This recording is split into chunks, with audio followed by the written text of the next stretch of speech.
ਵਾਲੇਕਮ ਜੀ ਦੋਸਤੋ, ਤੁਹਾਨੂੰ ਪਤਾ ਕਿ ਕੁਰਬਾਨੀ ਦੀ ਈਦ ਆਈ ਅੱਗੇ ਵੀ ਅਸੀਂ ਵੀਡੀਓ ਬੱਚਿਆਂ ਦੀ ਚਾੜੀਆਂ ਉਹ ਵਿਕ ਗਏ, ਵਿੱਚੋਂ ਕੁਛ ਖਲੋਤੇ ਵੀ ਆ ਤੇ ਕੁਛ ਦੋਸਤ ਸਾਡੇ ਜਾਣੀ ਕਿ ਕਹਿ ਲਓ ਕਿ ਕੁਛ ਹੌਲੇ ਤੇ ਕੁਛ ਭਾਰੇ ਹਰ ਤਰ੍ਹਾਂ ਦੇ ਸਾਡੇ ਕੋਲ ਬੱਚੇ ਮੌਜੂਦ ਆ।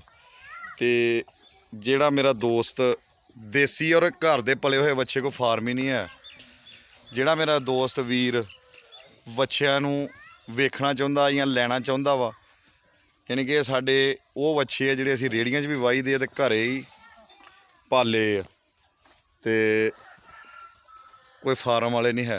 और ये हौले तो लैके भारे तक तमाम बच्चे मौजूद आ, यानी कि हर रंग का बंदा खरीद सकता वा। होर भी वीडियो तुहानूं दिखावांगे इंशाअल्लाह ताला। और मज़ेदारी की गल, अच्छा होर मज़ेदारी की गल यह है कि सारे बच्चे दोंदे ही आ, A to Z कोई चौगा नहीं, यानी कि कोई डाउट वाली गल नहीं, सारे लै रही है दोंदे आ, प्योर दोंदे, ना कोई खीरा वा ते ना कोई चौगा छिग्गा वा, सारे दोंदे आ गारंटी दे नाल। ते जेड़े भी मेरे भरा शौक रखते हो कि असीं देसी बच्चे की कुरबानी करनी आ, घर दे पले दी फार्मी पले दी नहीं, वो मेरा कॉन्टैक्ट नंबर उत्ते आ रहा होगा यूट्यूब दे, ते तुसीं राबता करके आ सकते हो। पहले भी काफ़ी दोस्त शहरों आए माशाअल्लाह लै गए बच्चे, तो यह देखो ना हर तरह का, यानी कि हर साइज़ का बच्चा साढ़े कोल मौजूद आ। तो जिहड़ा पसंद आवे आन के इत्थों ले जा सकते। और दूसरी गल यह है कि मुनासब रेट, बिल्कुल मुनासब, जिहड़ा बच्चा पसंद आवे तुसीं पुछ सकते हो, असीं तुहानूं रेट उहदा दस्सांगे और हर जगह नालों मुनासब रेट होएगा। यह देखो ना पैलियां जी असीं बन्नी इस तरह ही खुले माहौल दे विच देसी निज़ाम नाल ही, कोई साडे कोल फार्म वाला निज़ाम नहीं गा।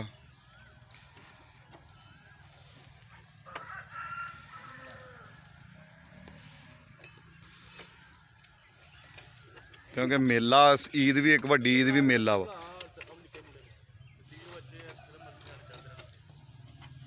और यह देखो कि बिल्कुल कोई मारन वाला निज़ाम नहीं, मिठे, यानी कि तुहाडे शौक के मुताबिक कि बच्चे जिस तरह मर्जी, देखो छोटा जिहा बच्चा वा उहनूं फड़ के खलोता वा ते बच्चे ने प्यार करदा वा। यह देखो ना मिठे ते निगे, नहीं तो मारन वाले कुरबानी का मज़ा ही नहीं आउंदा। तुहाडे बच्चे खेडण जिद्दां मर्जी फड़ी फिरन, देखो छोटे छोटे बच्चे लई फिरदे। ते दूसरे एक पासे जिहड़े खलोते उन्हां दी वीडियो आ गई, होर भी वीडियो आउणगीआं, ते जिन्नूं भी जरूरत हो सारे ही इस तरह जिहड़ा मर्जी बच्चा फड़े बड़ा, कोई इन्हां नूं मारदे मूरदे नहीं, घर दे भले कोई ऐसी टेंशन नहीं है। तो दोस्तों अगर किसी भी मेरे वीर भरा सज्जन नूं चाहीदे होण वो साडे नाल राबता कर सकदा वा। ते मेरे चैनल नूं सबसक्राइब करना ना भुल्लिओ, ताकि आउण वाली भी बच्चिआं दी जिहड़ी भी कोई वीडियो तुहाडे तक पहुंचदी रहे। बाकी नैक्सट वीडियो इंशाअल्लाह ताला फिर मिलदे आं। अल्लाह हाफिज़ जी।